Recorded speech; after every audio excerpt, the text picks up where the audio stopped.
Hello and very warm welcome my viewers. So आज हम start करने वाले हैं इकोनॉमिक्स का चैप्टर 3, जिसमें हम पढ़ेंगे राष्ट्रीय आय के बारे में।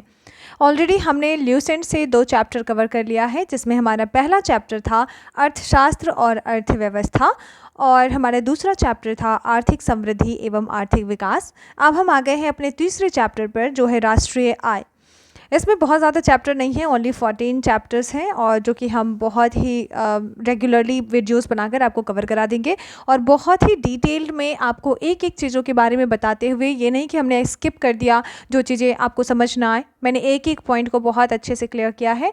आई होप आप समझ रहे होंगे और आपको ये बहुत ही हेल्पफुल फील हो रहा होगा।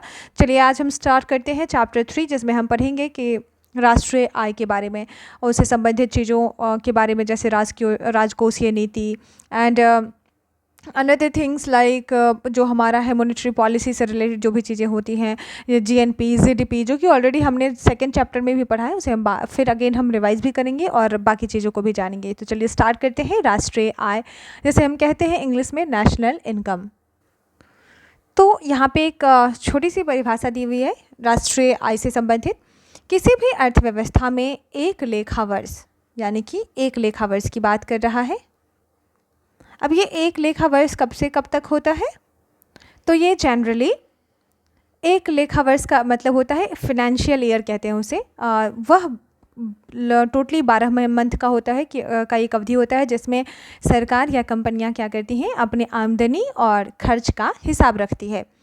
भारत में अगर लेखा वर्ष की बात करें तो हमारा जो फाइनेंशियल ईयर होता है वो कहाँ से कब तक चलता है? तो 1 अप्रैल से 31 मार्च तक चल रहा है। ध्यान रहे, 1 अप्रैल से 31 मार्च तक हमारा फाइनेंशियल ईयर होता है।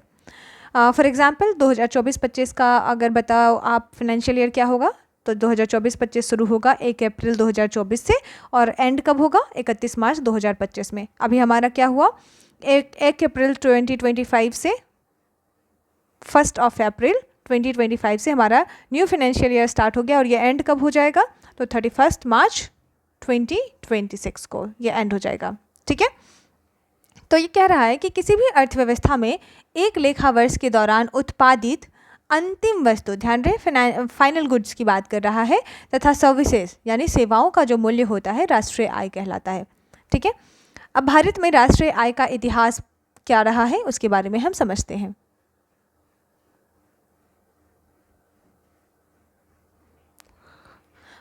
अब इसके इतिहास के बारे में हम समझेंगे कि राष्ट्रीय आय जो था उसका क्या इतिहास रहा है। तो भारत की राष्ट्रीय आय और प्रति व्यक्ति आय की गणना का प्रथम प्रयास दादा भाई नौरोजी ने वर्ष 1867-68 में किया था। नौरोजी के आकलन के अनुसार वर्ष 1868 में प्रति व्यक्ति आय 20 रुपये थे। ध्यान रहे 1867 to 68 में प्रति व्यक्ति आय कितनी थी? मात्र 20 रुपये थी। सिर्फ सर्रास ने वर्ष 1911 में यानी 1911 में प्रति व्यक्ति आय 49 रुपये यानी 49 रुपीज़ बताया था। तो 1868 यानी 1868 में कितना बताया था दादा भाई नौरोजी ने? 20 रुपीज़। वहीं सिर्फ सर्रास ने कितना बताया था? 49 रुपीज़। कब बताया था? 1911 में। ध्यान रहे इसी समय हमारा जो है दिल्ली राजधानी बना था। स्वतंत्रता प्राप्ति से पूर्व इस दिशा में प्रथम आधिकारिक प्रयास वाणिज्य मंत्रालय आर्थिक सलाहकार कार्यालय था उसमें द्वारा किया गया। बात कब की है? स्वतंत्रता पूर्व से। वर्ष 1949 में भारत सरकार द्वारा नियुक्त राष्ट्रीय आय समिति का अध्यक्ष पीसी महालनोबिस। पीसी महालनोबिस कौन थे? तो राष्ट्रीय आय समिति के अध्यक्ष थे, भारत सरकार द्वारा नियुक्त किए गए थे। अब एक चीज़ आपको यहाँ जानना है कि पीसी महालनोबिस कौन थे? तो द्वितीय पंचवर्षीय योजना जो चला था हमारा 1956 से 61 के बीच में, उस दौरान उसके अध्यक्ष कौन थे? पीसी महालनोबिस है। ठीक है, इनका पूरा नाम है प्रशांत चंद्र महालनोबिस। उन्होंने क्या किया था? आर्थिक विकास का मॉडल दिया था, जो कि कब से कब तक था? 1956 से 61 तक। और हमारा पहला कौन सा था? तो हमारा था 1951 से 56 तक जो था प्रथम पंचवर्षीय योजना था, वो किस मॉडल पर आधारित था? हैरोल्ड डोमर मॉडल पर आधारित था। वही तीसरा जो था 61 से 66 तक यानी 1961 से 66 तक जो था वो हमारा तीसरा पंचवर्षीय योजना था। इसके कौन थे? गाडगिल योजना कहा जाता है इसको, है ना, गाडगिल योजना कहा जाता है। तो ध्यान रहे ये सारी चीज़ें, यहाँ पे आ भी गया है। डॉक्टर आर गाडगिल तथा डॉक्टर VKRV राव इस समिति के सदस्य थे। इस समिति की पहली रिपोर्ट 1951 में प्रस्तुत की गई थी। जिनके अनुसार 1948 से 49 के लिए भारत की राष्ट्रीय आय कितनी थी? 8,710 करोड़ रुपए, और प्रति व्यक्ति आय कितनी थी? 225 यानी कि 225 रुपये थी। तो उस समय 1948 यानी कि जब हमारा भारत आज़ाद हुआ था तो भारत की राष्ट्रीय आय कितनी थी? तो जो नेशनल इनकम जो था वो था 8,710 करोड़ टोटल, और प्रति व्यक्ति आय कितनी थी? 225 यानी मात्र 225 रुपये हमारा प्रति व्यक्ति आय था, पर कैपिटा इनकम था। ठीक है, ओके। नेक्स्ट है नोट। वित्त मंत्रालय भारत में राजकोषीय नीति तैयार करती है। तो भारत में राजकोषीय नीति कौन तैयार करती है? हमारी फाइनेंस मिनिस्टर तैयार करती हैं। वर्तमान में कौन है? ऑब्वियसली आपको पता है, ये बताने की तो ज़रूरत है नहीं। ठीक है, अब बात की जाती है राजकोषीय नीति के बारे में। अब सवाल उठता है कि राजकोषीय नीति है क्या? राजकोषीय नीति को हम कहते हैं फिस्कल पॉलिसी भी कहते हैं। जनरली ये सरकार द्वारा अपनाई गई वैसी नीति होती है जिसके अंतर्गत सरकार अपने रेवेन्यू और अपने एक्सपेंडिचर को, यानी रेवेन्यू अपने राजस्व, एक्सपेंडिचर यानी अपने व्यय को क्या करती है? कंट्रोल करती है, और देश की आर्थिक स्थिति को स्थिर और विकासशील बनाने का प्रयास करती है। ठीक है, बहुत ही आसान लैंग्वेज में अगर मैं बताऊं तो राजकोषीय नीति वैसी नीति है जिसके माध्यम से सरकार क्या करती है? टैक्स लगाती है और एक्सपेंड करती है, यानी कि खर्च करती है, कर्ज लेती है, ताकि क्या हो सके? अर्थव्यवस्था में मांग, रोजगार और महंगाई को कंट्रोल किया जा सके। राजकोषीय नीति के कुछ चीज़ों के बारे में मैं बताऊं, जैसे कि कुछ वैसे एलिमेंट्स के बारे में। तो जैसे कि सरकारी खर्च यानी कि गवर्नमेंट एक्सपेंडिचर, किस पे करती है खर्च सरकारें? जैसे कि सड़क का निर्माण, शिक्षा, स्वास्थ्य व्यवस्था इत्यादि। और दूसरा हो गया हमारा सरकारी आय, जिसको हम कहते हैं गवर्नमेंट रेवेन्यू। तो गवर्नमेंट रेवेन्यू कैसे जनरेट करती है? तो टैक्स से, जुर्माने लगाकर, शुल्क वसूल कर, है ना। और हमारा तीसरा उसमें आता है राजकोषीय घाटा या अधिशेष, जो हम बहुत सुने होंगे जब हम बजट पढ़ते होंगे या फिर इकोनॉमिक सर्वे पढ़ते होंगे तो उसमें। तो फिस्कल डेफिसिट और सरप्लस जो होता है वो क्या होता है? तो सरकार की टोटल इनकम जो होती है और टोटल जो एक्सपेंडिचर होती है उसमें जो डिफरेंस निकल के आता है वो क्या होता है? राजकोषीय घाटा या अधिशेष होता है। ठीक है, डेफिसिट कहो और सरप्लस कहो। तो ये सारी चीज़ें रही हैं उनसे रिलेटेड। आगे हमें पढ़ने का मिलेगा इसे, राजकोषीय नीति से रिलेटेड देखते हैं। भारत में राष्ट्रीय आय के आंकड़े वित्तीय वर्ष 1 अप्रैल से 31 मार्च पर आधारित हैं। मैंने ऊपर बताया। भारत में सांख्यिकी विभाग के अंतर्गत केंद्रीय सांख्यिकी कार्यालय यानी सेंट्रल स्टैटिस्टिक्स ऑफिस CSO की स्थापना कब हुई थी? 1951 में हुई थी। राष्ट्रीय आय के आकलन एवं प्रकाशन के लिए ये क्या है? उत्तरदायी हैं। ये क्या करते हैं? नेशनल इनकम का आकलन करते हैं और प्रकाशन करते हैं। इस कार्य में राष्ट्रीय प्रतिदर्श सर्वेक्षण कार्यालय यानी कि national sample survey office NSSO केंद्रीय सांख्यिकी संगठन की मदद करता है। NSO क्या करता है? CSO की मदद करता रहा है।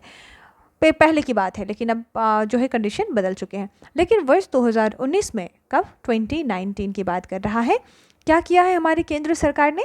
CSO और NSSO का क्या किया? मर्ज कर दिया, यानी कि विलय कर दिया। और फिर क्या हुआ कि करके सांख्यिकी और कार्यक्रम कार्यान्वयन मंत्रालय के अधीन राष्ट्रीय सांख्यिकी कार्यालय यानी कि NSO की स्थापना की है। NSO क्या हो गया? National statistical office. ठीक है, किसके अधीन है ये? कार्यक्रम का एवं कार्यान्वयन सांख्यिकी और कार्यक्रम कार्यान्वयन मंत्रालय के अधीन होता है। नेक्स्ट है नोट। साइमन कुजनेट्स को राष्ट्रीय आय लेखांकन का जन्मदाता माना जाता है। इन्हें इसके लिए नोबेल पुरस्कार भी मिला है। किन्हें मिला है? Simon Kuznets. क्या कहा गया इन्हें? राष्ट्रीय आय का लेखांकन करने का जन्मदाता। इसके अलावा जब आपने साइमन कुजनेट्स के का नाम पढ़ा तो आपके दिमाग में एक चीज़ आना चाहिए कि साइमन कुजनेट्स ने जो है क्या दिया था? एक आर्थिक सिद्धांत दिया था, है ना। ये अमेरिकी अर्थशास्त्री हैं, इन्होंने एक आर्थिक सिद्धांत दिया था। क्या कहा जाता है उसे? साइमन कुजनेट्स वक्र कहा जाता है। ठीक है, साइमन कुजनेट्स कर्व भी कह सकते हैं उसे। तो इसमें क्या हुआ था, किस चीज़ की बात की थी उन्होंने बात की थी कि जब कोई देश विकास करना शुरू करता है तो उसके साथ क्या होता है, पहले असमानता बढ़ती है। ठीक है, उसके बाद फिर क्या होता है, लेकिन जब देश और विकसित हो जाता है तो असमानता धीरे धीरे घटने लगती है। ठीक है, इन्होंने क्या किया था, इन्वर्टेड यू शेप जैसा बताया था, उल्टा यू के टाइप से, है ना। तो इन्होंने किसकी बात की थी? गरीबी और असमानता की बात की थी। ठीक है, तो अगर वन वर्ड में मैं आपको बताऊं तो फिर क्या होगा कि पहले अगर कोई देश विकसित होना शुरू करता है तो पहले असमानता क्या होगी, बढ़ेगी। और धीरे धीरे जैसे ही देश विकसित होना स्टार्ट कर देगा तो उस धीरे धीरे क्या होता है, असमानता क्या होने लगती है, घटने लगती है। ठीक है, ओके। इसके अलावा और भी अन्य हमने पढ़ा था आर्थिक सिद्धांत, जैसे कि साइमन कुजनेट्स के अलावा लाफर वक्र। एक मिनट में आपको डिफाइन करती हूँ, ये सारी चीज़ें बहुत इंपॉर्टेंट हैं जब आप इकोनॉमिक्स पढ़ रहे हो, तो इन्हें भी आपके चलते चलते बताए जाना अच्छा होगा ताकि आप रिमाइंड कर पाओ इजीली। ठीक है, मैं आपको बताती हूँ। तो चलिए मैं आपको बताती हूँ, हमने नया टैब ओपन कर लिया है। तो हमारा सबसे पहला था कुजनेट्स कर्व, कर्व कहें या फिर वक्र कहें, व्हाटएवर, जो आपकी मर्जी। इसमें किसकी बात की जाती है, तो इसका जो शेप होता है ये उल्टा यू शेप होता है। ठीक है, और ये किसकी बात करता है, तो ये क्या कहता है कि आर्थिक विकास के साथ साथ क्या होती है, पहले असमानता बढ़ती है। अगर आर्थिक विकास कोई देश कर रहा है तो पहले क्या हो जाएगा, पहले असमानता बढ़ती है। और फिर क्या होता है, जब आर्थिक विकास की ओर देश उन्मुख हो जाता है, जब वो आर्थिक रूप से विकसित होने लगता है तो फिर क्या होता है, असमानता घटने लगती है। ठीक है, ओके। तो ये हमारा पहला हो गया। हमारा दूसरा क्या है, लाफर वक्र। लाफर वक्र भी होता है, ये भी उल्टा यू के शेप का होता है। और ये क्या करता है, तो टैक्स रेट अगर बहुत ज़्यादा या बहुत कम है तो राजस्व घटता है और बीच में एक आदर्श स्थिति दर होती है। ठीक है, ये मैं आपको इसलिए डिफाइन कर देती हूँ कि जनरली आप पढ़ोगे तो आपको यही मिलेगा कि कुजनेट्स वक्र किसकी बात करता है, तो कुजनेट्स वक्र जो है असमानता और गरीबी की बात करता है। फिर आप पूछोगे कि लाफर वक्र किसकी बात करता है, तो वहाँ पे आपको लिखा मिलेगा कि लाफर वक्र जो है वो राजस्व और कर की दर की बात करता है।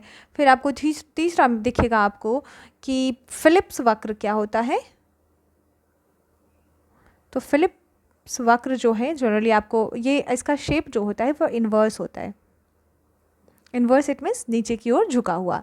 इसमें आपको मिल जाएगा कि ये मुद्रास्फीति यानी इन्फ्लेशन और अनएम्प्लॉयमेंट यानी कि बेरोजगारी की बात करता है। आपको ये बहुत इजीली मिल जाएगा, है ना। इसलिए मैं सोची कि आपको मैं डिफाइन कर दूँ। तो कुजनेट्स वक्र के बारे में हमने क्या पढ़ा कि जैसे जैसे देश का आर्थिक विकास होगा तो वो उसमें तो क्या होगा, वहाँ पे असमानता पहले बहुत बढ़ेगी और फिर धीरे धीरे जैसे जैसे वो विकसित होता रहेगा असमानता कम होती जाती है। वहीं हमने आपसे बताया कि लाफर वक्र क्या था, तो टैक्स रेट पहले बहुत ज़्यादा या फिर बहुत कम हो तो फिर क्या होता है, राजस्व घटता है और फिर बीच में एक आदर्श स्थिति पैदा करता है। फिर हमने पढ़ाया आपसे फिलिप्स वक्र के बारे में। तो इसमें क्या होता है कि इन्फ्लेशन यानी मुद्रास्फीति और बेरोजगारी के बीच क्या दर्शाता है, एक उल्टा संबंध यानी कि इन्वर्स रिलेशन दर्शाता है। ठीक है, तो ये हमने जान लिया। अब हम आते हैं अपने रियल टाइप की ओर। अब है हमारा राष्ट्रीय आय की लागत। किसी अर्थव्यवस्था की आय यानी इसकी कुल उत्पादित वस्तुओं और सेवाओं के मूल्य की गणना, इसकी कुल उत्पादित वस्तुओं और सेवाओं के मूल्य की गणना या तो साधन लागत यानी फैक्टर कॉस्ट पर की जा सकती है या फिर बाजार लागत यानी मार्केट प्राइस पर की जा सकती है। अब आप मुझे ये बताओ कि साधन लागत यानी फैक्टर कॉस्ट से आपने क्या समझा। तो जनरली फैक्टर कॉस्ट का मतलब होता है कि किसी वस्तु या सेवा को बनाने में जितनी हमारी कॉस्ट आई है वो कॉस्ट जो है यानी जो वो जो लागत है जो उत्पादन के सभी संसाधनों पर यानी कि फैक्टर्स ऑफ जो प्रोडक्शन है उसको चुकाई जाती है। इसमें क्या क्या शामिल होता है, जैसे कि हमारा हम मजदूरी, किराया, ब्याज और जो इससे प्रॉफिट होता है सब इसमें शामिल होता है। आसान शब्द में अगर हम आपसे कहें तो फैक्टर कॉस्ट क्या है, तो उत्पादन करने में लगे सभी संसाधनों की रियल कॉस्टिंग यानी कि असली कीमत।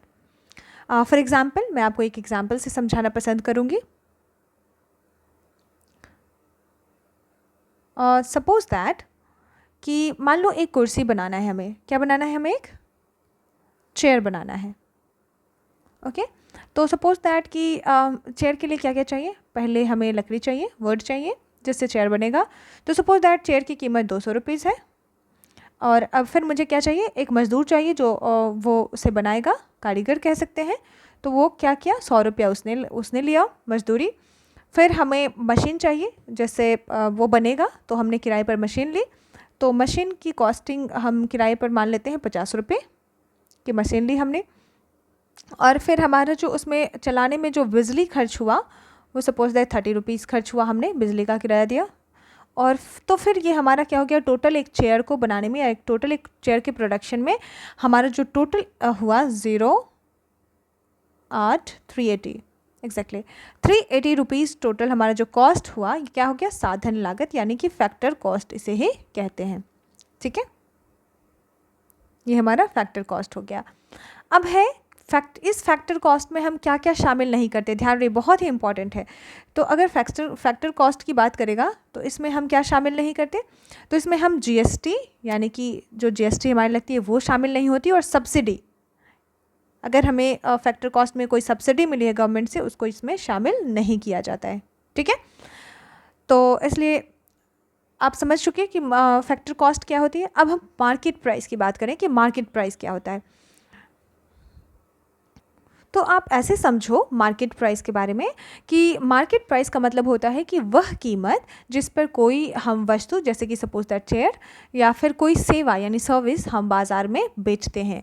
यानी कि जो सामान कोई ग्राहक दुकान पर जाकर खरीदता है और उसके लिए जो वो चुकाता है, जो भी पैसे चुकाता है, वो क्या हो गया, मार्केट प्राइस। जो वैल्यू हो गई किसी प्रोडक्ट की, वो मार्केट प्राइस हो गई।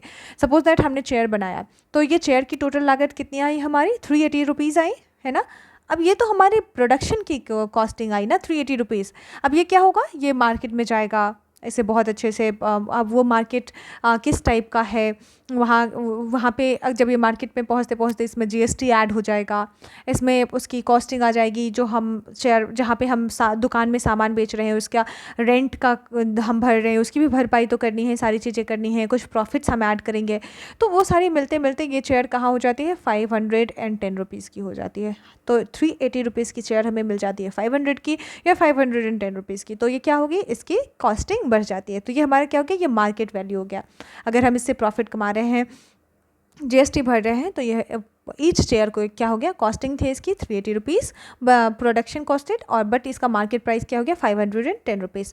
तो इस प्रकार आप समझ सके कि जो फैक्टर कॉस्ट है 380 रुपीज़, और उसमें जो टैक्स हम ऐड कर देते हैं, प्रॉफिट ऐड कर देते हैं, तो वही क्या हो जाता है, market price value, market value हो जाता है। ठीक है, नेक्स्ट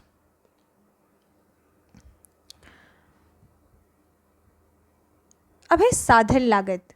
उसी चीज़ को यहाँ पे डिफाइन किया गया होगा। साधन लागत यह मूलतः निवेश की गई लागत होती है जिसे उत्पादक उत्पादन प्रक्रिया के दौरान लगाता है, जैसे पूंजी की लागत, ऋणों पर ब्याज, कच्चा माल, श्रम, किराया, बिजली आदि।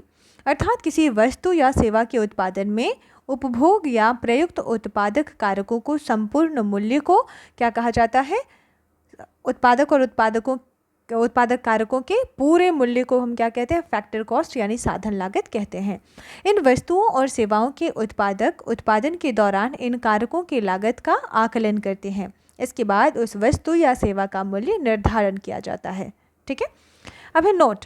साधन लागत में सरकार को किए गए भुगतान यानी कर ध्यान रहे, मैं पहले पेन चेंज करती हूँ।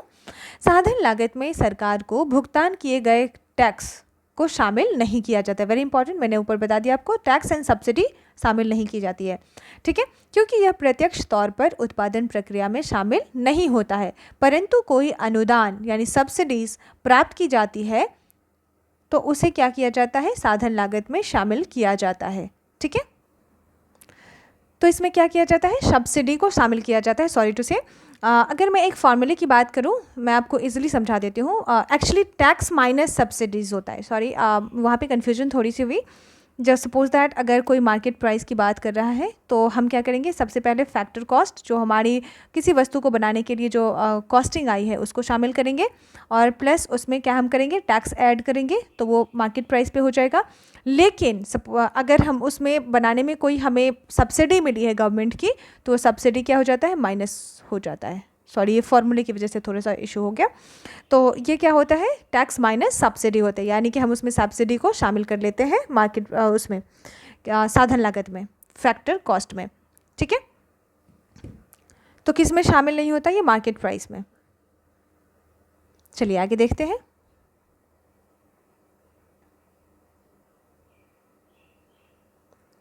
अब हम पढ़ेंगे राष्ट्रीय सांख्यिकी कार्यालय यानी नेशनल स्टैटिस्टिकल ऑफिस NSO के बारे में। सांख्यिकी और कार्यक्रम कार्यान्वयन मंत्रालय के अधीन 2019 में CSO और NSSO का विलय करके बनाया गया। रंगराजन आयोग ने राष्ट्रीय सांख्यिकी आयोग द्वारा यह निर्धारित सांख्यिकी मानदंडों का कार्यान्वयन और अनुरक्षण करने और केंद्रीय और राज्य एजेंसियों की सांख्यिकीय गतिविधियों का समन्वय करने के लिए NSO की परिकल्पना की थी। 3 महानिदेशक सांख्यिकी यानी कि DG स्टैटिस्टिक्स महानिदेशक, DG coordination administration and policy, और महानिदेशक राष्ट्रीय प्रतिदर्श सर्वेक्षण यानी कि नेशनल सैंपल सर्वे है, जो सचिव को प्रतिवेदन प्रस्तुत करते हैं। तीनों इंपॉर्टेंट है। अब है राष्ट्रीय सांख्यिकी आयोग NSC, नेशनल स्टैटिस्टिकल कमीशन क्या है। यह रंगराजन आयोग की अनुशंसा के अंतर्गत 2005 में गठित एक स्वायत्त निकाय है। भारत के मुख्य सांख्यिकीविद और सांख्यिकी एवं कार्यक्रम कार्यान्वयन मंत्रालय के सचिव राष्ट्रीय सांख्यिकी आयोग के भी सचिव होते हैं। इसके गठन का उद्देश्य आंकड़ों के संग्रहण के संबंध में देश में सांख्यिकी एजेंसियों के सामने आने वाली समस्याओं को कम करना है। अब आता है बाजार लागत के बारे में हम समझते हैं। मार्केट प्राइस, बाजार लागत वह मूल्य है जिसे एक उपभोक्ता द्वारा किसी वस्तु एवं सेवा को खरीदते समय किसी विक्रेता को अदा करता है। बाजार लागत वस्तु एवं सेवा की साधन लागत पर अप्रत्यक्ष कर यानी कि सैनवेट, केंद्रीय उत्पाद शुल्क, CST आदि जोड़ने के बाद निकाली जाती है। यानी बाजार मूल्य पर पहुंचने के लिए साधन लागत में यानी फैक्टर कॉस्ट में सरकार को भुगतान किए गए टैक्स को शामिल किया जाता है, जबकि क्या कह रहा है कि यानी बाजार मूल्य पर पहुंचने के लिए क्या होता है, फैक्टर कॉस्ट में हम क्या करते हैं, सरकार को जो टैक्स देते हैं उसको ऐड करते हैं, जबकि हमने सब्सिडी को क्या किया था, माइनस किया था, है ना। जबकि सरकार द्वारा दी गई अनुदान यानी सब्सिडी को साधन लागत में घटा दिया जाता है, क्योंकि साधन लागत निर्धारण के समय ही उसकी गणना कर ली जाती है, ठीक है। यानी जब फैक्टर कॉस्ट हम जोड़ रहे होते हैं उसी समय सब्सिडी को माइनस कर देते हैं, ठीक है। अब आपको आई होप क्लियर हो गया होगा ये सारी चीज़ें। अब है मूल्यवर्धन की धारणा यानी कि कॉन्सेप्ट ऑफ वैल्यू एडेड। तो क्या है मूल्यवर्धन की धारणा, उसको पढ़ते हैं।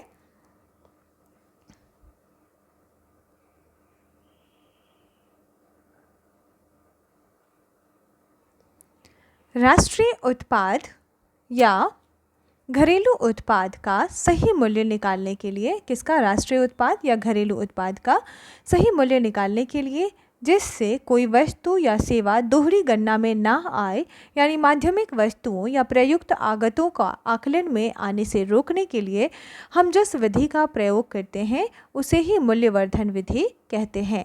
मूल्यवर्धन उत्पादन प्रक्रिया में श्रम, पूंजी तथा अन्य साधनों के योगदान को प्रदर्शित करता है। जब हम इसमें उत्पादन पर लगे करों के मूल्य को जोड़ देते हैं तथा उसमें से उत्पादन अनुदान को घटा देते हैं, तो सभी निवासी उत्पादक इकाइयों के ऐसे मूल्यवर्धनों का योग ही जीडीपी होता है। अतः किसी भी राष्ट्र का जीडीपी सकल मूल्यवर्धन यानी जीवीए का योग होता है। किसी भी राष्ट्र का जीडीपी क्या होता है? सकल मूल्यवर्धन यानी कि ग्रॉस वैल्यू एडेड का योग होता है, जिसमें ह्रास नहीं निकाला गया है पर कर तथा अनुदान का समायोजन किया गया है। तो आपको आसान शब्द में बताऊं कि क्या है जीवीए यानी कि ग्रॉस वैल्यू एडेड। तो ग्रॉस वैल्यू एडेड का मतलब है सकल मूल्य वर्धन, जो कि हमने यहाँ पढ़ा। यह क्या होता है कि किसी देश की या किसी भी इंडस्ट्रीज़ की आर्थिक गतिविधियों से जो उत्पन्न रियल इनकम होती है उसको दर्शाता है। ठीक है, बहुत ही इजी लैंग्वेज में मैं आपको बताना चाहूँ तो जीवीए में हम क्या करते हैं, जीवीए इक्वल टू उत्पादन से होने वाली कुल आय यानी कि उत्पादन से जो टोटल इनकम हुआ है माइनस, ध्यान रहे माइनस जो हमने इनपुट कॉस्ट लगाया उसमें, ठीक है, उसको माइनस कर देते हैं। फॉर एग्जाम्पल मान लो कि एक फैक्ट्री जो है एक साल में 1000 करोड़ की चीज़ बेचती है। ठीक है, देखो मैं बताती हूँ आपको। सपोज दैट कोई फैक्ट्री है जो क्या कर रही है कि 1 ईयर में क्या कर रही है, 1000 करोड़ की कोई प्रोडक्ट अपना सेल करता है 1000 करोड़ का। ठीक है, और इसमें से 600 करोड़ रुपया जो है उसका रॉ मटेरियल कॉस्ट है। तो उसको प्रॉफिट कितना हुआ, 400 करोड़ का, है ना। तो यही बस हो गया, जीवीए हो गया। ये जीवीए का यूज़ हम क्यों करते हैं, तो ये बताता है कि अर्थव्यवस्था में किस सेक्टर में, जैसे कि एग्रीकल्चर में या इंडस्ट्री में या सर्विस सेक्टर में किसी भी क्षेत्र का कितना योगदान दिया गया है। और ये क्या करता है, जीडीपी निकालने में भी हेल्प करता है। ठीक है, ग्रॉस जीडीपी क्या हो गया, ग्रॉस डोमेस्टिक प्रोडक्ट, उसको निकालने में हेल्प करता है। ठीक है, अब जीडीपी और जीवीए में डिफरेंस क्या है, what's the difference between GDP and GVA. GDP what does it mean, gross domestic product, and GVA what does it mean, gross value added. ठीक है, तो हम क्या कर सकते हैं, suppose that GDP equals to GVA, और इसमें हम क्या ऐड कर देंगे, plus, once again GDP equals to GVA, इसमें हम क्या ऐड कर देंगे, टैक्स, और माइनस क्या कर देंगे हम इसमें, सब्सिडी। ठीक है, तो ये क्या हमें मिल जाएगा, जीडीपी, टोटल जीडीपी मिल जाएगा। ठीक है, यानी कि हम क्या किए, हमने जीवीए यानी कि जो ग्रॉस वैल्यू एडेड है, सकल मूल्यवर्धन है, उसमें हमने क्या किया, टैक्स को जोड़ दिया और सब्सिडी जो हमें मिली थी उसको मैंने माइनस कर दिया, तो हमें क्या मिल गया, जीडीपी मिल गई। ठीक है, क्या मिला हमें, जीडीपी। ठीक है, आप इस प्रकार आप रिलेशन समझ चुके हो दोनों के बारे में।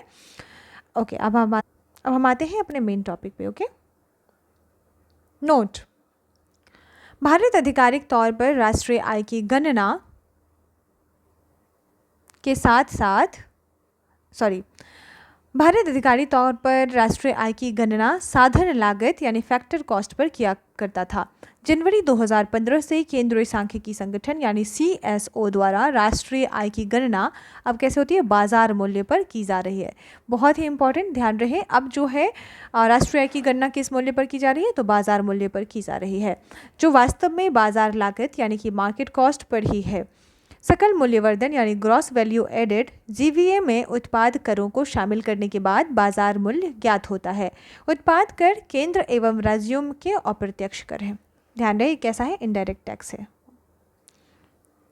क्या है, उत्पाद कर केंद्र और राज्यों के। अब हम बात करते हैं चालू एवं स्थिर कीमतों पर राष्ट्रीय आय के बारे में। चालू कीमतों पर राष्ट्रीय आय, जब राष्ट्रीय आय को प्रचलित बाजार मूल्यों पर मापा जाता है तो उसे चालू कीमतों पर राष्ट्रीय आय कहते हैं। चालू कीमतों पर राष्ट्रीय आय को मौद्रिक आय भी कहते हैं। वहीं अगर स्थिर कीमतों पर राष्ट्रीय आय की बात करें तो स्थिर कीमतों पर राष्ट्रीय आय से अभिप्राय एक फाइनेंशियल यानी एक लेखा वर्ष के दौरान एक राष्ट्र के सामान्य नागरिकों द्वारा उत्पादित समस्त अंतिम वस्तुओं एवं सेवाओं यानी कि फाइनल गुड्स एंड सर्विसेज जो होती हैं उस मौद्रिक मूल्य से जिसे किसी आधार वर्ष के मूल्यों पर मापा जाता है। ध्यान रहे आधार वर्ष की बात कर रहा है, ठीक है। इसे वास्तविक राष्ट्रीय आय कहा जाता है। किसी देश के आर्थिक विकास का सही सूचक स्थिर कीमत पर राष्ट्रीय आय है, ठीक है। तो इसे किस आधार पर मापा जाता है? आधार वर्ष के आधार पर मापा जाता है। और यही क्या होता है? आर्थिक विकास का सही सूचक और स्थिर कीमत पर ही राष्ट्रीय आय है, ठीक है। तो अभी हमारा आधार वर्ष क्या है? तो हमारा आधार वर्ष 2011-12 को माना गया है, ठीक है। तो इसके आधार पर हम क्या देखते हैं? हम देखते हैं कि 2000 जीडीपी जो है 2011-12 की तुलना में हमारा 2024-25 में कितना % बढ़ा है या घटा है, ठीक है। तो आधार वर्ष हमारा क्या है? 2011 और 12 है। नोट, प्रचलित बाजार मूल्यों पर प्रति व्यक्ति आय में से, प्रचलित बाजार मूल्यों की बात कर रहा है, प्रति व्यक्ति आय में से हम क्या करते हैं? मुद्रास्फीति की वृद्धि दर घटाने पर स्थिर मूल्यों पर प्रति व्यक्ति आय प्राप्त होती है। अर्थात प्रचलित मूल्यों पर प्रति व्यक्ति आय की वृद्धि का दर मूल्य स्थिर कीमतों पर प्रति व्यक्ति आय की वृद्धि दर के मूल्य की अपेक्षा अधिक होगा तथा यह अंतर मुद्रास्फीति की दर के मूल्य के बराबर होगा, ठीक है। Okay, next. आगे बढ़ने से पहले मैं एक बार आपसे ये पूछ लूँ कि क्या आपको ये समझ में आया जो नोट में लिखा हुआ है? अगर नहीं तो मैं आपको फिर से समझाती हूँ।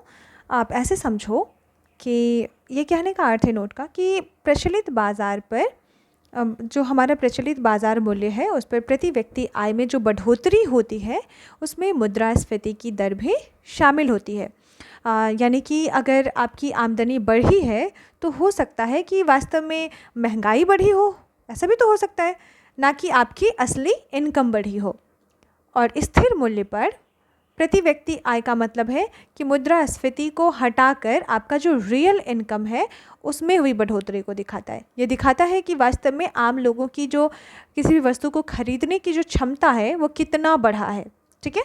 और प्रचलित कीमतों पर अगर बात की जाए तो प्रति व्यक्ति आय की वृद्धि दर जो है स्थिर कीमतों की तुलना में क्या होती है? ज़्यादा होती है, ठीक है। स्थिर कीमतों की तुलना में क्या होती है? ज़्यादा होती है प्रचलित कीमतों की अगर बात की जाए तो प्रति व्यक्ति आय। और ये क्या करता है? यह दोनों के बीच का डिफरेंस बताता है। तो दोनों के बीच का डिफरेंस क्या निकलता है? तो हमारा निकलता है मुद्रास्फीति यानी कि इन्फ्लेशन निकलता है।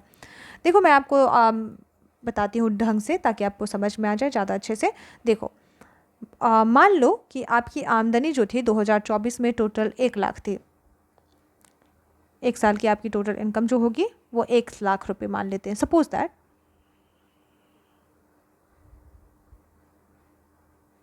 ठीक है, अब 1 लाख आपकी इनकम थी। अब क्या हो रहा है कि इस साल जो है यानी 2024 की इनकम आपकी 1 लाख थी और 2023-24 की, और आपकी 2024-25 की इनकम मान लेती हूँ मैं 1,10,000 है, ठीक है। तो इसमें कितनी की बढ़ोतरी हुई है? 10% की बढ़ोतरी होगी, वृद्धि हो गई है आप इसमें, है ना। लेकिन महंगाई भी तो 6% बढ़ गई। आप महंगाई को ऐड करोगे कि नहीं ऐड करोगे? तो अगर आपका इनकम 10% बढ़ा है प्रचलित मूल्य पर, किस पर ध्यान रहे? प्रचलित मूल्य पर 10% बढ़ोतरी हुई आपके इनकम में। और स्थिर मूल्य पर अगर स्थिर मूल्य पर अगर हम जोड़ें तो क्या हुआ है? वृद्धि कितना हुआ स्थिर मूल्य पर? 4% की वृद्धि हुई है, ठीक है। आधार वर्ष को मानकर अगर हम चलते हैं तो 4% की वृद्धि हुई है। तो इसमें मुद्रास्फीति कितना हो गया? सपोज करने बोल रही हूँ कि सपोज दैट आपका इनकम पिछले वर्ष की तुलना में इस वर्ष 10% की बढ़ोतरी हुई है, लेकिन आधार वर्ष की तुलना से आप कंपेयर करो तो 4% की बढ़ोतरी हुई है। तो इसमें मुद्रास्फीति कितना हो गया? तो आपका जो यहाँ पे है इन्फ्लेशन जो हो गया आपका हो गया 10 - 4 = 6%। तो ये क्या हो गया? मुद्रास्फीति। ये जो निकल कर आई है उसी के डिफरेंस की बात कर रही है यहाँ पे, ठीक है। चलिए अब हम पढ़ते हैं, कहाँ आ गई मैं? अब हम आ गए हैं अपने प्लेस पर जहाँ हमें पढ़ना था, ठीक है। अब कह रहा है कि किसी भी देश के राष्ट्रीय आय में निम्न को शामिल नहीं किया जाता। कौन सी ऐसी चीज़ें हैं जिन्हें राष्ट्रीय आय में शामिल नहीं की जाती?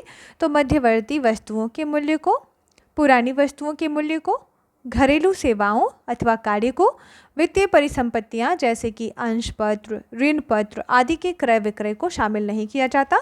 हस्तांतरण भुगतान जैसे कि पेंशन, वजीफ़ा, लॉटरी जीतना इत्यादि चीज़ों को शामिल नहीं किया जाता। और एक नेक्स्ट और क्या है, विदेशों से प्राप्त उपहार को भी शामिल नहीं किया जाता।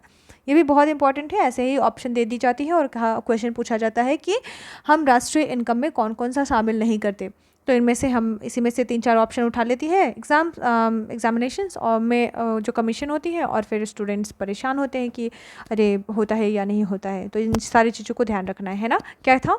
तो मध्यवर्ती वस्तु, पुरानी वस्तु, घरेलू सेवा और या कार्य, वित्तीय परिसंपत्ति जैसे कि अंश पत्र, ऋण पत्र उनके इत्यादि के क्रय विक्रय को, हस्तांतरण भुगतान जैसे कि पेंशन, वजीफ़ा, लॉटरी और विदेशों से प्राप्त उपहार को शामिल नहीं किया जाता। ठीक है। नेक्स्ट, राष्ट्रीय आय की विभिन्न अवधारणाएं तथा उनके बीच संबंधों की बात करता है।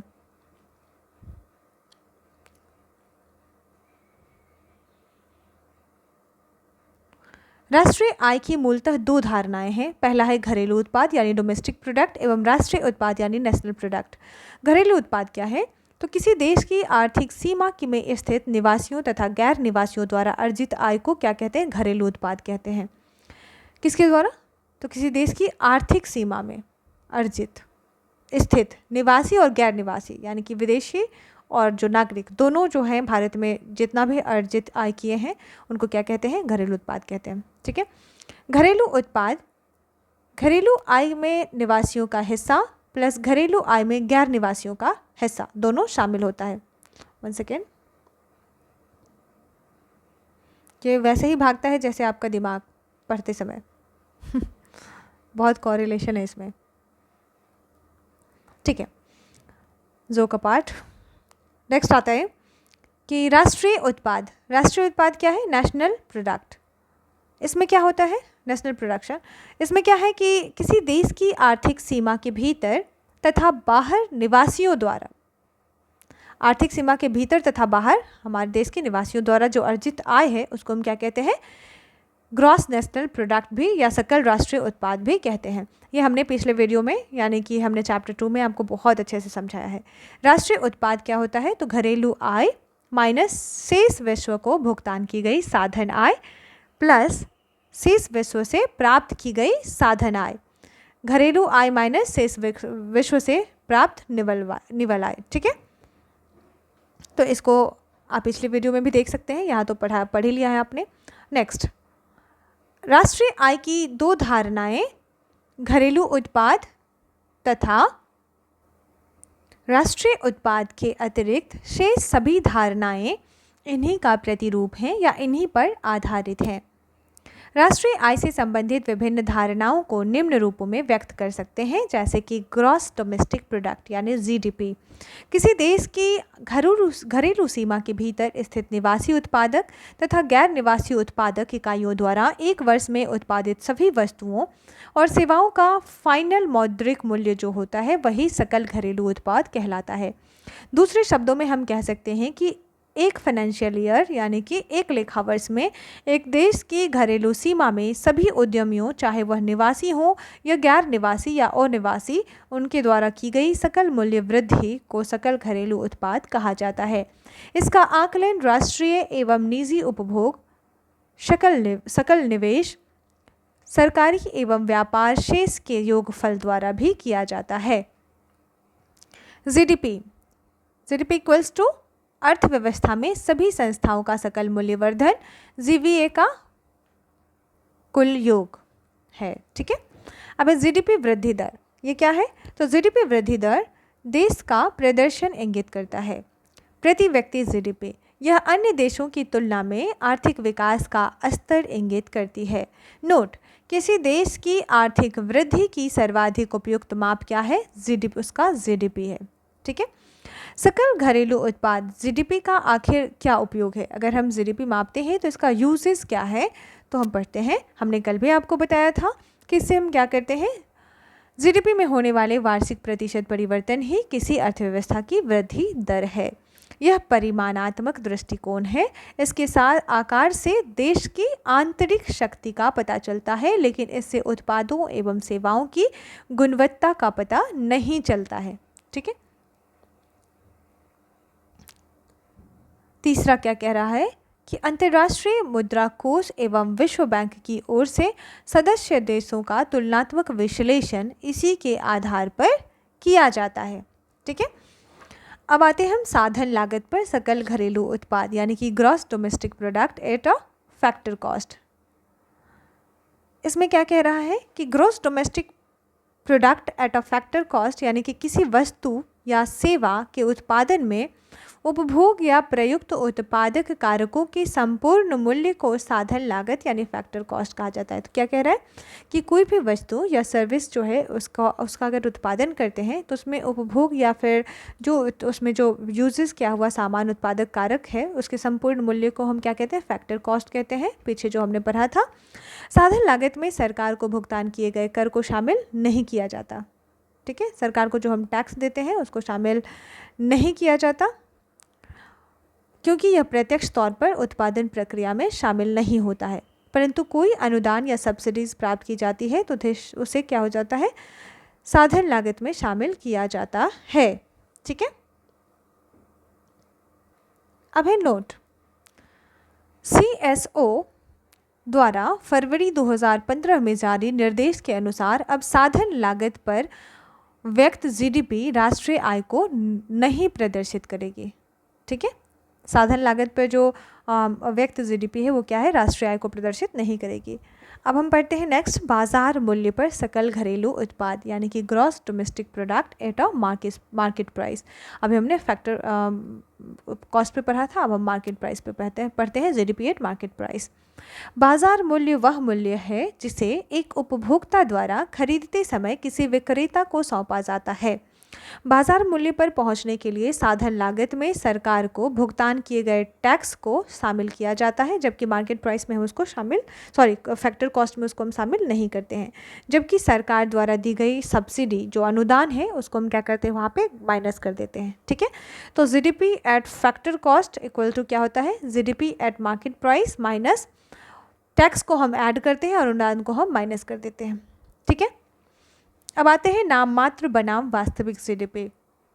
क्या है नाम मात्र और वास्तविक GDP? वास्तविक GDP यानी रियल GDP जो है मुद्रास्फीति समायोजित माप है।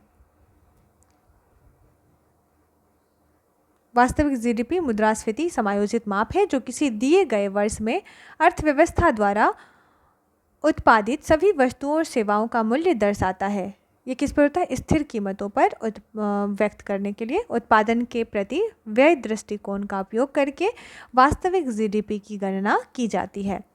वहीं अगर हम नाम मात्र GDP की बात करें, नॉमिनल GDP से कहते हैं, तो नॉमिनल GDP एक वित्तीय वर्ष के दौरान भारत में उत्पादित सभी वस्तुओं और सेवाओं का बाजार मूल्य है। दो कारणों से प्रतिवर्ष इस बाजार मूल्य या अंतिम मूल्य में बदलाव होता है। पहला, वस्तु और सेवाओं के वास्तविक उत्पादन में परिवर्तन, और दूसरा मुद्रास्फीति यानी कि कीमतों में परिवर्तन की बात की जाती है। वास्तविक अर्थों में GDP की गणना करने के लिए मुद्रास्फीति का प्रभाव कम कर दिया जाता है। ठीक है, तो वास्तविक अर्थ में हम क्या करते हैं, मुद्रास्फीति का प्रभाव कम कर देते हैं GDP की गणना करने के लिए।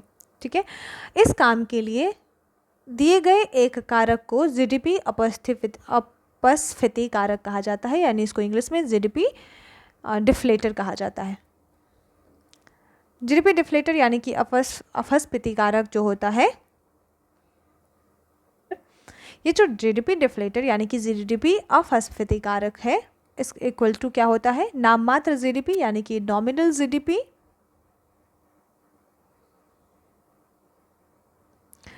डिवाइडेड बाय रियल GDP जो होता है, और इसमें हम क्या करते हैं, इनटू 100 करते हैं यहाँ पे, तो वो हमें क्या शो करता है, GDP डिफ्लेटर शो करता है। ठीक,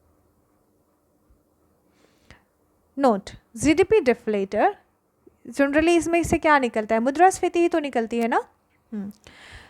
ओके, GDP अपस्फीति कारक, that's why it was pronunciation में दिक्कत हो रही थी कि अपस्फीति कारक होता है, ठीक है। इसमें जीडीपी अपस्फीति कारक अर्थव्यवस्था में मुद्रास्फीति का सर्वश्रेष्ठ संकेतक है, ठीक है। क्या है यहाँ पे? अपस्फीति कारक, अपस्फीति कहते हैं इसे। नाम मात्र जीडीपी कुछ और नहीं बल्कि चालू कीमतों पर जीडीपी है और वास्तविक जीडीपी क्या है? स्थिर कीमतों पर जीडीपी है, ठीक है।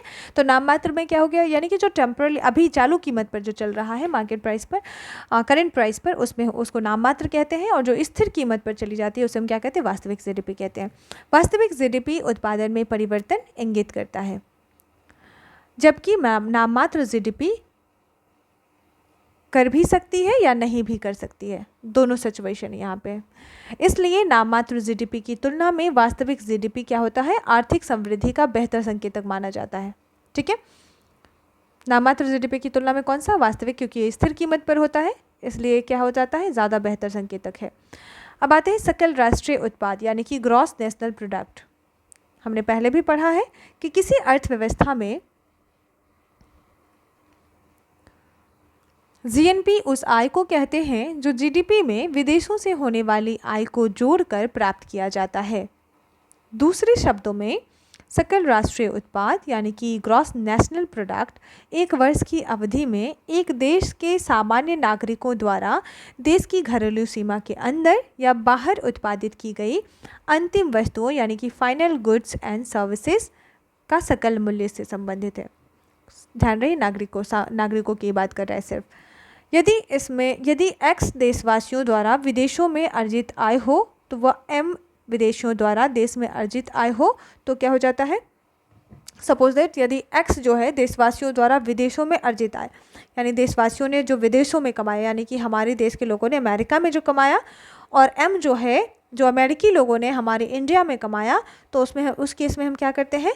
जीएनपी या gross national product equal to हमारा जीडीपी, जो हमारा टोटल जीडीपी हो गया, ग्रॉस डोमेस्टिक प्रोडक्ट, जो हमारे देश के भीतर हमारे निवासियों और गैर निवासियों दोनों ने कमाया है उनका, और प्लस एक्स। हम यहाँ पे क्या करेंगे?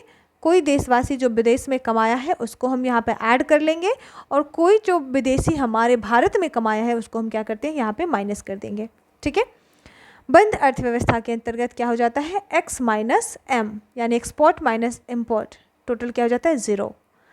जीएनपी इक्वल टू क्या हो गया यहाँ पे? जीडीपी हो गया, ठीक है। अब हम बात करते हैं नोट। भारत के मामले में विदेशों से होने वाली आय के बदले हानि होती है, ठीक है। भारत के केस में क्या हो जाता है? विदेशों से होने वाली आय जो होती है उसके बदले क्या हो जाता है? हानि होती है। तब भारत का जीएनपी यानी कि ग्रॉस नेशनल प्रोडक्ट जो है वो हमेशा क्या होता है? जीडीपी से कम होगा। GNP is always less than GDP, ठीक है। नेक्स्ट, अब हम आते हैं साधन लागत पर सकल राष्ट्रीय उत्पाद।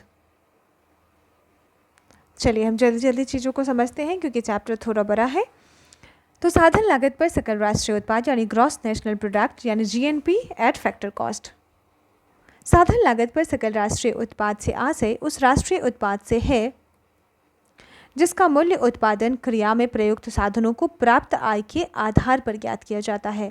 साधन लागत के अंतर्गत हम कर्मचारियों का पारिश्रमिक, ब्याज, निगम लाभ ह्रास आदि को सम्मिलित करते हैं। दूसरा कह रहा है बाजार मूल्य पर सकल राष्ट्रीय उत्पाद यानी gross national product at market price. किसी वर्ष में यानी कि जीएनपी एट मार्केट प्राइस किसी वर्ष के दौरान निवासी उत्पादक इकाइयों द्वारा आर्थिक सीमा के अंदर तथा बाहर सभी अंतिम वस्तुओं यानी कि फाइनल गुड्स एवं सर्विसेज का बाजार मूल्य ही बाजार मूल्य पर सकल राष्ट्रीय उत्पाद कहलाता है। जब साधन लागत पर सकल राष्ट्रीय उत्पाद यानी कि जीएनपी एट फैक्टर कॉस्ट में परोक्ष व्यापारिक कर जोड़ देते हैं और सरकार द्वारा दी जाने वाली अनुदान को घटा देते हैं तो हमें क्या हो जाता है? हमें बाजार मूल्य ज्ञात होता है। यहाँ पे क्या बताया हुआ? GDP at factor cost equal to GNP at market price minus परोक्ष कर प्लस सब्सिडी, ठीक है। इस प्रकार आप समझ गए होंगे।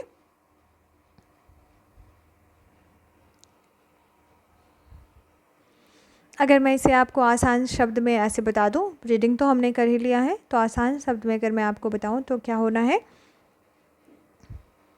कि पहले हम समझते हैं साधन लागत पर सकल राष्ट्रीय उत्पाद को। तो इसमें कह रहा है कि ये जो है उस टोटल प्रोडक्शन का मूल्य है जो कोई देश का जो नागरिक है एक साल में जैसे कि मजदूरी करके, ब्याज के द्वारा या फिर लाभ से या किराए से के जरिए कमाया है। ठीक है, तो उस टोटल को शामिल करता है और इनमें सरकार द्वारा जो दिया गया टैक्स या सब्सिडी है उसको शामिल नहीं किया जाता है। ठीक है, आसान शब्द में अगर और आसानी से बताऊँ मैं इसे, तो इसमें बता सकती हूँ कि इसमें केवल वास्तविक कमाई ही शामिल होता है जो लोगों ने उत्पादन करके पाया है, और इसमें बिना किसी टैक्स या छूट के जो उन्होंने उत्पादन के दौरान कमाई पाया है, इसमें बिना कोई टैक्स या छूट के, तो वो शामिल होता है। ठीक है, दूसरा हमारा बात कर रहा है सकल मूल्य पर राष्ट्रीय उत्पाद, यानी कि gross national product at market price. इसमें अगर बात करें तो इसमें देश के जो हमारे निवासी हैं उनके द्वारा जो है एक साल में total final goods and services, जो अंतिम वस्तु और सेवा है, कितने बाजार मूल्यों पर बेचा गया है, यानी कि कितने कीमत पर बेची गई है, ये शामिल होता है। इसमें सरकारी टैक्स और सब्सिडी को भी जोड़ दिया जाता है। बहुत ही आसान लैंग्वेज में अगर मैं बताऊं तो ये बताता है कि देश की कुल जो वस्तु और सेवाएं हैं वो बाज़ार में कितने में बिक्री हुई हैं, यानी कितनी कीमत पर बिकी हैं, जिसमें सरकार का छूट या टैक्स भी शामिल है, इसको बताता है। अंत में ये फार्मूला बताया है जैसे कि जीडीपी एट फैक्टर कॉस्ट, यानी कि बाजार मूल्य पर, जीडीपी जो होता है एक फैक्टर साधन लागत पर, उसका क्या बताया है, तो किसके बराबर हो जाता है, तो जीएनपी यानी कि gross national product at market price, यानी बाजार मूल्य बराबर क्या हो गया, सपोज दैट ऐसे कर देती हूँ मैं आपको आसानी से समझाने के लिए, जीएनपी कितने पर, तो मार्केट प्राइस पर, इसमें क्या हो जाएगा, तो जीएनपी एट फैक्टर कॉस्ट यानी कि साधन लागत पर, और प्लस परोक्ष कर जैसे कि हम क्या कहते हैं इनडायरेक्ट टैक्स माइनस सब्सिडी। ठीक है, ये हो गया। नेक्स्ट, अब हम बढ़ते हैं कि जब किसी धारणा के साथ सकल ग्रॉस जुड़ा हो तो इसका मतलब यह है कि स्थिर पूंजी उपभोग या ह्रास यानी कि डेप्रिसिएशन को घटाया नहीं गया है। जब हम सकल धारणा में स्थिर पूंजी के उपभोग या ह्रास के मूल्य को घटा देते हैं तो हमें क्या होता है, निवल या शुद्ध प्राप्त होता है। अब है निवासी कौन है, रेसिडेंट्स की बात कर रहा है। निवासी की धारणा एक आर्थिक धारणा है, राजनैतिक धारणा नहीं है। यहाँ पे आर्थिक धारणा की बात कर रहा है, ना कि राजनैतिक धारणा की। यह आवश्यक नहीं है कि किसी की निवासी उस देश का नागरिक भी हो। एक निवासी वह व्यक्ति है, बहुत ही इंपॉर्टेंट, यहाँ पे आर्थिक धारणा की बात कर रहा है, तो एक निवासी वह व्यक्ति है जो इसके आर्थिक हित का केंद्र बिंदु वह आर्थिक या घरेलू क्षेत्र होता है जिसके संबंध में हम बात कर रहे हैं, यानी वो प्रोडक्शन एंड कंज्यूम दोनों यहीं करना है, उसको बाहर कहीं नहीं भेजना है।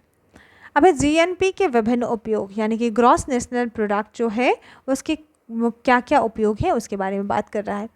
तो जीएनपी क्या करता है, सकल राष्ट्रीय आय, ठीक है, यानी जीएनपी के आधार पर अंतर्राष्ट्रीय मुद्रा कोष यानी कि इंटरनेशनल मॉनेटरी फंड दुनिया के देशों की रैंकिंग तय करता है। इसके आधार पर आईएमएफ देशों को उनकी क्रय शक्ति क्षमता यानी कि परचेजिंग पावर पैरिटी या तुल्यता, परचेजिंग पावर पैरिटी यानी पीपीपी के आधार पर रैंक तय करता है। दूसरा क्या इसका उपयोग है कि राष्ट्रीय आय को आंकने के लिए जीएनपी यानी कि ग्रॉस नेशनल प्रोडक्ट, जीडीपी यानी कि ग्रॉस डोमेस्टिक प्रोडक्ट की तुलना में विस्तृत पैमाना है। जीएनपी क्या है, जीडीपी की तुलना में एक विस्तृत पैमाना है क्योंकि यह अर्थव्यवस्था की परिमाणात्मक तस्वीर के साथ साथ गुणात्मक तस्वीर भी पेश करता है, जबकि जीडीपी केवल परिमाणात्मक करता है। यह किसी भी, तीसरा क्या है, तो यह किसी भी अर्थव्यवस्था को दुनिया की दूसरी अर्थव्यवस्था के साथ रिश्ते पर भी रोशनी डालता है, यानी प्रकाश डालता है। यह दूसरे देशों से लिए गए कर्ज और दूसरे देशों को दिए गए कर्ज से पता चलता है। ठीक है, चौथा क्या है इसका उपयोग, यह बताता है कि बाहरी दुनिया किसी देश के खास उत्पाद पर कितना निर्भर है और वह उत्पाद दुनिया के देशों पर कितना निर्भर है। ठीक है, तो ये जीएनपी का यूजेस था। अब हम पढ़ते हैं राष्ट्रीय आय की गणना की विधियाँ। राष्ट्रीय आय का अनुमान लगाने के लिए 3 अलग अलग विधियाँ, जैसे कि पहला उत्पाद विधि या मूल्यवर्धन विधि, दूसरा आय विधि या मूल्य वितरण वितरण विधि या व्यय विधि यानी कि कुल परिव्यय विधि। उत्पाद विधि क्या है?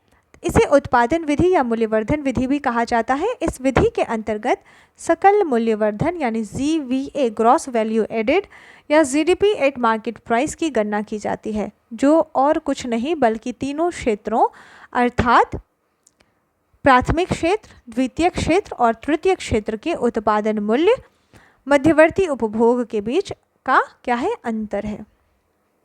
उत्पादन मूल्य और मध्यवर्ती उपभोग के बीच का अंतर है, GVA या GDP एट मार्केट प्राइस जो होता है इसकी इक्वल टू क्या होता है? तीनों क्षेत्रों का उत्पादन मूल्य माइनस तीनों क्षेत्रों का मध्यवर्ती उपभोग।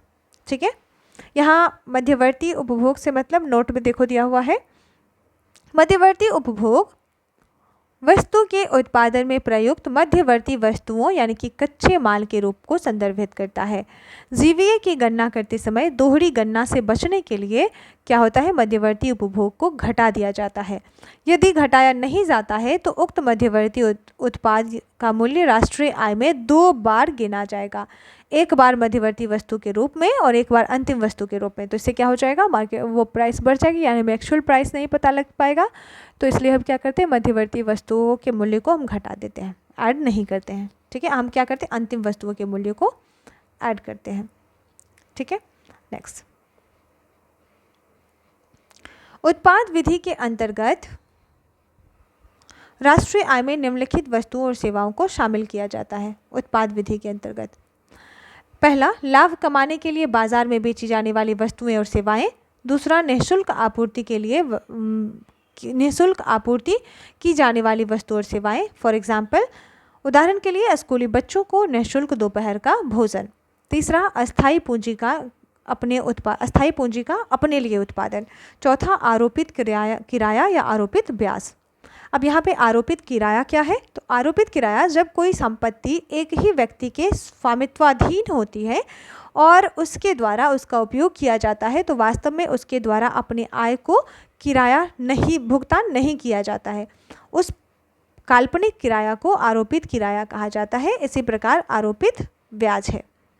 ठीक वैसा ही उत्पाद विधि के अंतर्गत राष्ट्रीय आय में निम्नलिखित गतिविधियों को शामिल नहीं किया जाता है। अब हमने पढ़ा ऊपर क्या क्या शामिल किया जाता है, अब हम पढ़ेंगे क्या क्या शामिल नहीं किया जाता है राष्ट्रीय आय में उत्पाद विधि के अंतर्गत।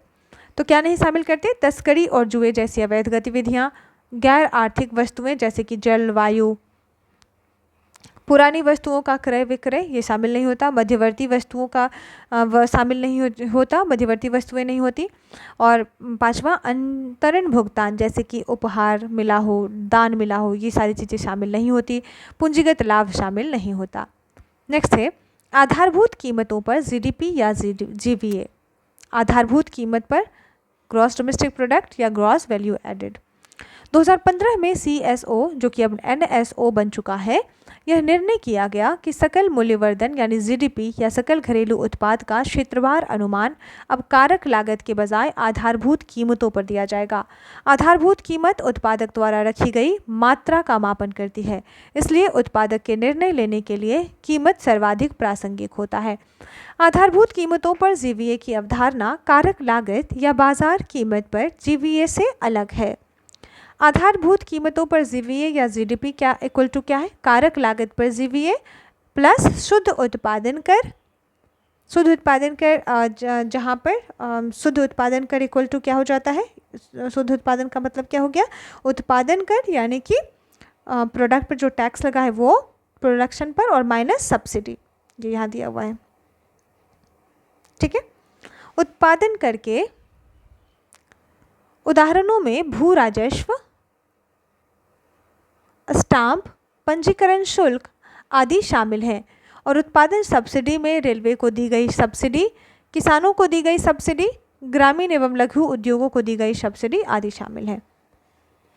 नोट, उत्पादन कर एवं उत्पादन सब्सिडी उत्पाद कर एवं उत्पाद सब्सिडी से भिन्न है। ध्यान रहे, उत्पादन कर और उत्पादन सब्सिडी, उत्पादन या प्रोडक्शन टैक्स की बात करें और प्रोडक्शन सब्सिडी ये क्या है? प्रोडक्ट टैक्स पर जो टैक्स है और प्रोडक्ट पर जो सब्सिडी दी गई उससे अलग है। उत्पाद कर के उदाहरण क्या क्या है? तो जैसे कि उत्पाद कर में GST, सीमा शुल्क और उत्पाद सब्सिडी के उदाहरण हैं। जैसे कि तो ये क्या थे, उत्पाद कर के उदाहरण क्या थे, तो जीएसटी और सीमा शुल्क। और उत्पाद सब्सिडी के उदाहरण क्या है, खाद्य सब्सिडी, पेट्रोलियम सब्सिडी और उर्वरक सब्सिडी इत्यादि। अब हम आते हैं बाजार कीमतों पर जीवीए या जीडीपी एट मार्केट प्राइस। आधारभूत कीमतों पर जीडीपी प्लस उत्पाद कर माइनस उत्पाद सब्सिडी। ठीक है, आई होप आपको अच्छे से चीज़ें समझ आ रही हो, इसलिए मैं बहुत धीरे धीरे ही पढ़ रही हूँ, ना कि मैं इन्हें भगा रही हूँ। जीवीए बनाम जीडीपी, ये जीवीए यानी gross value added versus GDP, इन दोनों में कोहेरेंस यानी कोरिलेशन और फिर डिफरेंस दोनों की बात की गई होगी। बोल रहा है कि जीवीए क्या है, तो मध्यवर्ती वस्तुओं और सेवाओं के मूल्य को में कटौती के बाद देश के भीतर उत्पादित सभी वस्तुओं और सेवाओं का मूल्य है। क्या है जीवीए, तो मध्यवर्ती वस्तु और सेवा का जो मूल्य है उसमें जो कटौती कर लेने के बाद जो देश के भीतर उत्पादित सभी वस्तु और सेवाओं का मूल्य है वो जीवीए है। जबकि जीडीपी क्या है, ध्यान रहे उसमें मध्यवर्ती वस्तुएं शामिल नहीं होती। जीडीपी में किसी भी देश के उसमें क्या शामिल होती है, अंतिम वस्तुएं शामिल होती है। तो जीडीपी क्या है, किसी देश की सीमा के भीतर उत्पादित सभी अंतिम वस्तुएं और सेवाओं का बाजार मूल्य है। तो हमने क्या पढ़ा, जीवीए में मध्यवर्ती वस्तु और सेवा, बट जीडीपी में हमने क्या पढ़ा, अंतिम वस्तु और सेवा का मूल्य। जीवीए साधन या आपूर्तिकर्ता पक्ष के माध्यम से अर्थव्यवस्था की जानकारी देता है, साधन या आपूर्तिकर्ता पक्ष के माध्यम से, जबकि जीडीपी उत्पादन या उपभोक्ता पक्ष के माध्यम से जानकारी देता है। जीवीए की गणना आमतौर पर क्षेत्रवार दृष्टिकोण से की जाती है, जैसे कि प्राथमिक क्षेत्र, द्वितीय क्षेत्र और तृतीय क्षेत्र, अलग अलग क्षेत्र के इन जीवीए को जोड़कर देश की जीडीपी निकाली जाती है, और इन तीनों को जोड़ के क्या हो जाता है, जीडीपी निकाला जाता है। जीवीए की गणना सामान्यतः मूल्य कीमतों पर की जाती है, जबकि जीवीए की गणना मूल्य कीमतों पर, जबकि जीडीपी की गणना बाजार कीमतों पर की जाती है। अब हम पढ़ते हैं आय विधि। इसे वितरण विधि भी कहा जाता है। इस विधि के अंतर्गत NDP, national domestic product at factor cost यानी कारक लागत पर शुद्ध घरेलू उत्पाद गणना करने के लिए निम्नलिखित 3 प्रमुख शीर्षकों के अंतर्गत कारक आय को जोड़ा जाता है। पहला, कर्मचारियों की क्षतिपूर्ति, इसमें मजदूरी और वेतन, सामाजिक सुरक्षा, याचनाओं में नियोक्ता का अंशदान, महंगाई भत्ता आदि शामिल होता है। बी, प्रचालन अधिशेष, इसमें किराया, लाभ, रॉयल्टी और ब्याज शामिल है। लाभ में निगम कर, जो यहाँ प्रॉफिट की बात कर रहा है उसमें निगम कर, लाभांश और अवतरित लाभ भी शामिल हैं। थर्ड है हमारा स्वनियोजित की मिश्रित आय। यह कृषि उद्यमों, एकमात्र स्वामित्व और अन्य व्यवसायों जैसे कि चिकित्सा और कानूनी व्यवसाय से होने वाली आय को संदर्भित करता है। इन व्यवसायों में स्वामी स्वयं उद्यमी, वित्तपोषक, श्रमिकों और भूस्वामियों की भूमिका ग्रहण करते हैं। NDP at factor cost equal to कर्मचारियों की क्षतिपूर्ति प्लस प्रचलन अधिशेष प्लस स्वरोजगार की मिश्रित आय। आय विधि के अंतर्गत राष्ट्रीय आय में शामिल की जाने वाली मदें कौन कौन सी हैं, तो पहला कौन है, आय विधि के अंतर्गत जो हम राष्ट्रीय आय में शामिल करते हैं नेशनल इनकम में, तो हम शामिल करते हैं पुरानी वस्तुओं की बिक्री आय पर दलाल द्वारा प्रभारित कमीशन। दूसरा, स्वयं के उपभोग के लिए उत्पादन का मूल्य। ठीक है, कौन कौन सा हम शामिल नहीं करते हैं राष्ट्रीय आय में आय विधि के अंतर्गत, तो अप्रत्याशित लाभ जैसे कि लॉटरी की आय को हम शामिल नहीं करते, मृत्यु शुल्क शामिल नहीं करते, अंतरण प्राप्तियां शामिल नहीं करते, प्रयुक्त वस्तुओं की बिक्री से आय हम शामिल नहीं करते, शेयर, बॉन्ड और ऋण पत्रों की बिक्री को से जो आय होती है हमें उन्हें शामिल नहीं करते। व्यय विधि की बात करते हैं हम, तो आय विधि की बात की, अब व्यय विधि की बात। इसमें इसे कुल परिव्यय विधि कहा जाता है। इसमें राष्ट्रीय आय की गणना करने के लिए किसी विशेष वर्ष में किए गए कुल राष्ट्रीय व्यय को ध्यान में रखा जाता है। इसमें पहले जीडीपी एट मार्केट प्राइस निकाला जाता है। तो GDP at market price equal to व्यक्तिगत उपभोग व्यय प्लस निवेश प्लस सरकारी व्यय प्लस एक्स माइनस एम। यानी एक्सपोर्ट माइनस इम्पोर्ट। व्यय विधि के अंतर्गत आय राष्ट्रीय आय में शामिल की जाने वाली मदें कौन कौन सी है? व्यय विधि के अंतर्गत तो परिवारों का व्यक्तिगत उपभोग व्यय शामिल होता है, व्यक्तिगत उपभोग जो किया है परिवार ने, और सकल निजी घरेलू निवेश अर्थात पूंजीगत वस्तुओं पर व्यापार व्यय शामिल होता है, शुद्ध विदेशी निवेश शामिल होता है, और वस्तु और सेवाओं की सरकारी खरीद शामिल होती है। क्या शामिल नहीं होते हैं? तो इसमें हम वृद्धा पेंशन, छात्रवृत्ति, बेरोजगारी भत्ता आदि सरकारी व्यय जो है उसको शामिल नहीं करते, अर्धनिर्मित वस्तुओं पर होने वाला जो व्यय है उसको शामिल नहीं करते, प्रयुक्त वस्तुओं की खरीद पर जो व्यय है उसको शामिल नहीं करते, शेयरों, ऋण पत्रों, बॉन्ड की खरीद पर जो व्यय है उसको शामिल नहीं किया जाता, और अध्यारोपित व्यय को शामिल नहीं किया जाता। नेक्स्ट है बाजार मूल्य पर व्यक्त जीडीपी, यानी कि जीडीपी एट मार्केट प्राइस। बाजार मूल्य पर व्यक्त जीडीपी यानी कि जीडीपी एट मार्केट प्राइस तथा बाजार मूल्य पर व्यक्त जीएनपी यानी कि जीएनपी एट मार्केट प्राइस की अवधारणा या सकल घरेलू या घरेलू आय तथा राष्ट्रीय आय के बीच संबंध। देश के भीतर गैर निवासियों द्वारा अर्जित आय घरेलू उत्पाद या आय की गणना में शामिल किया जाता है, लेकिन राष्ट्रीय उत्पाद या आय की गणना में शामिल नहीं किया जाता। इसी प्रकार देश के निवासी इकाइयों द्वारा देश की आर्थिक सीमा के बाहर अर्जित आय घरेलू उत्पाद या आय में सम्मिलित नहीं किया जाता है, लेकिन राष्ट्रीय उत्पाद या आय में सम्मिलित किया जाता है। अतः देश के निवासियों द्वारा आर्थिक सीमा के बाहर अर्जित किए तथा गैर निवासियों द्वारा आर्थिक सीमा के भीतर अर्जित आय का अंतर जो होता है, जिसे हम निव्वल विदेशी आय कह सकते हैं, धनात्मक या ऋणात्मक दोनों हो सकता है, कोई भी हो सकता है। यदि निवासियों द्वारा विदेशों में अर्जित आय और गैर निवासियों द्वारा आर्थिक सीमा के भीतर अर्जित आय से अधिक हुई हो तो शेष धनात्मक होगा, अन्यथा ऋणात्मक। तो GNP at market price minus GDP at market price क्या होता है? इक्वल टू निव्वल विदेशी आय। निवल धारणाएं क्या है, यानी नेट कॉन्सेप्ट्स क्या है? जब हम सकल मूल्य में से, चाहे वह बाजार मूल्य पर व्यक्त हो या साधन लागत पर व्यक्त हो, अगर ह्रास को घटा देते हैं तो निवल धारणा प्राप्त होती है। इसे हम निम्नांकित निवल धारणाएं प्राप्त होंगी, जिसे हम ऐसे समझ सकते हैं। GDP at factor cost minus ह्रास, इससे क्या प्राप्त होता है? GNP eight factor cost, NDP at factor cost.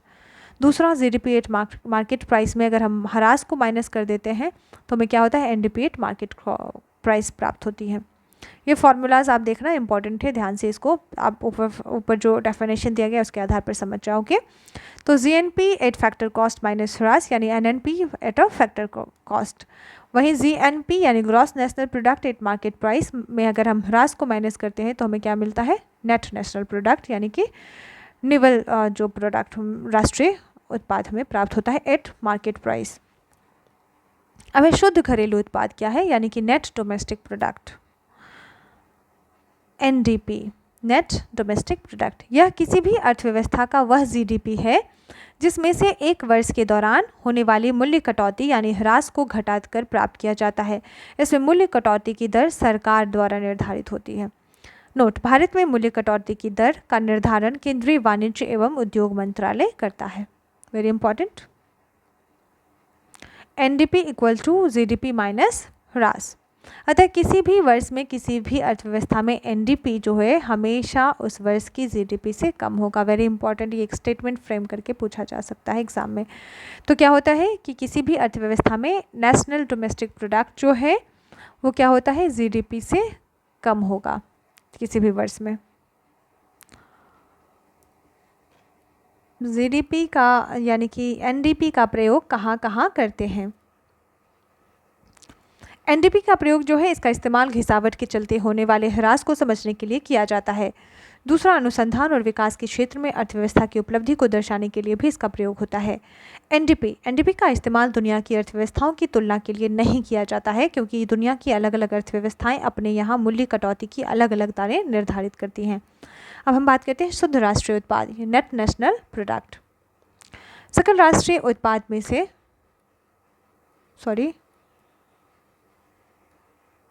सकल राष्ट्रीय उत्पाद में से मूल्य कटौती को घटाने के बाद जो आय बचती है उसे ही हम किसी अर्थव्यवस्था का शुद्ध राष्ट्रीय उत्पाद कहते हैं, यानी NNP equal to GNP minus ह्रास।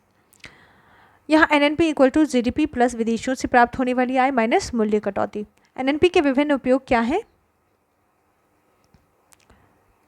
तो एनएनपी के मुख्य उपयोग हैं, यह किसी भी अर्थव्यवस्था की राष्ट्रीय आय है, या किसी भी देश के पास कि देश के आय को आकलित करने का सबसे अच्छा तरीका है। एनएनपी को देश की कुल आबादी से भाग देते हैं तो उससे उस देश की प्रति व्यक्ति आय का पता चलता है। यह प्रति व्यक्ति सालाना आय होता है। इसमें कर, छूट एवं राष्ट्रीय आय का जो संबंध है उसकी बात की जाती है। तो अप्रत्यक्ष कर सब्सिडीज को एक साथ रखने पर भारत की राष्ट्रीय आय को आकलित करने का सूत्र। साधन लागत पर राष्ट्रीय आय क्या है? NNP eight market price minus indirect tax plus subsidy. ठीक है, नेक्स्ट, राष्ट्रीय आय लेखा के आधार वर्ष एवं विधि में संशोधन। 30 जनवरी 2015 को जारी विज्ञप्ति के अनुसार CSO ने राष्ट्रीय लेखाओं के आधार वर्ष को 2004-05 में संशोधित करके 2011-12 कर दिया। इस विज्ञप्ति में राष्ट्रीय आय संबंधी नई श्रृंखला में एक अन्य महत्वपूर्ण धारणात्मक यानी कॉन्सेप्चुअल परिवर्तन जीडीपी के आकलन के संबंध में किया गया है। नई श्रृंखला में अब साधन लागत पर सकल घरेलू उत्पाद यानी जीडीपी एट फैक्टर कॉस्ट का आकलन धारणा को हटा दिया गया है तथा बाजार मूल्य पर सकल घरेलू उत्पाद यानी जीडीपी एट मार्केट प्राइस को ही जीडीपी के रूप में स्वीकार किया गया है। CSO की नई घोषणा के अनुसार जीडीपी की गणना के लिए क्षेत्रवार सकल मूल्य वर्धन यानी कि ग्रॉस वैल्यू एडेड के अनुमान के लिए साधन लागत के बजाय मूल्य कीमतों यानी बेसिक प्राइसेस को प्रयोग में लाया जाएगा। मूल्य कीमत इक्वल टू क्या हो गया? क्रेता से प्राप्त कीमत और उत्पाद कर माइनस उत्पाद कर प्लस अनुदान सब्सिडी। चलिए, ये टॉपिक थोड़ा सा बड़ा हो रहा है तो जो रेस्ट बच जा रहा है उसे मैं आपको दूसरी वीडियोस में कवर कर दूंगी। थोड़ी सी ही बच रही हैं और उसके बाद हमारे जो नेक्स्ट है हम पढ़ेंगे आर्थिक नियोजन। ये ऑलरेडी 1 आवर से ज़्यादा हो चुका है और डेफिनेटली मैं समझ सकती हूँ कि आप कंटिन्यूसली, चूँकि यहाँ पे इकोनॉमिकल टर्म है, आप इसको बस टाइम पास करके पढ़ोगे तो आप कभी नहीं समझ पाओगे। और मुझे भी थोड़ा लग रहा है कि टाइम लेना चाहिए ताकि मैं आपको नेक्स्ट टॉपिक यानी कि नेक्स्ट सेशन में जब मैं आपको इसको कवर करूँगी तो बहुत अच्छे से समझाते हुए मैं आपको कवर कराऊँगी। सिर्फ रीड करने से यहाँ पे आपको समझ नहीं आने वाली है, तो मैं रीड नहीं करूँगी, मैं आपको बहुत ही डिटेल्स में अच्छे से बताऊँगी। तो इसलिए आज मैं यहीं तक इसे स्टॉप करती हूँ। हमारा इसको कंप्लीट करने के बाद हम चैप्टर 4 कंप्लीट करेंगे, स्टार्ट करेंगे नेक्स्ट टॉपिक नेक्स्ट वीडियोस में। Okay, so thank you very much and bye bye for your patience. Thank you for your patience that you have made here. Like इसको पढ़ना समझना बहुत ही टिपिकल हो सकता है, भले ये लूसेंट है पर डेफिनेटली ये गागर में सागर है, कह सकते हैं कि I don't know what I have said. Yes exactly, गागर में सागर, यानी अपने अंदर ये बहुत कुछ समाहित किए हुए हैं। ठीक है, तो इसको समझने के लिए बहुत ही अच्छे से एकाग्रचित होना ज़रूरी है, इंटरेस्ट लेना ज़रूरी है और चीज़ों को समझना बहुत ज़रूरी है। तो चलिए हम नेक्स्ट वीडियो में इसको कवर करेंगे, रेस्ट जो हमारा बच गया है 1 page. Thank you, bye, take care.